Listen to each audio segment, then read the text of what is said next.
ඉතින් මේ ගීතය පුරාවටම කියවෙන්නේ හරි අපූර්ව සහෝදර බැඳීමක් ගැන. ඉතින් ඒ ගීතය හරි ලස්සනට ගයපු සෙසඳියක්ගේ ඔයාට බෙහෙවින්ම ස්තුතියි. ඒ වගේම ඒ ගීතය ලස්සනට ගයන්න ඔහුන පුරුදු කරපු සස්සර සංගීත අධ්‍යාපන ආයතනයේ සරච්චන්ද්‍ර කුමාර ගුරුතුමාටත් බෙහෙවින්ම ස්තුතියි. ඉතින් අක්කේ අපි ඔයාගේ අනාගත ගමනට හදවතින්ම සුබ පතනවා. එහෙනම් කෙටි විරාමයකින් කැකුළු කොදෙව තුලින් නැවතත් හමු වෙමු.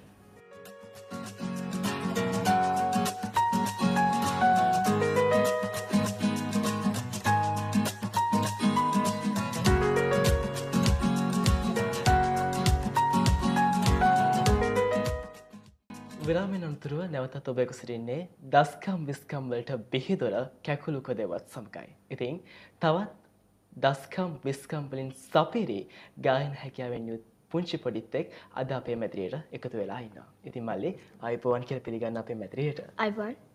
ඉතින් මල්ලි අපි ඔයා ගැන විස්තර ටිකක් කියමු නේද? අද අපේ කැකුළු කොදෙව වැඩසටහන බලන් ඉන්න අපේ නංගිලා මල්ලා අක්කලා අයියට.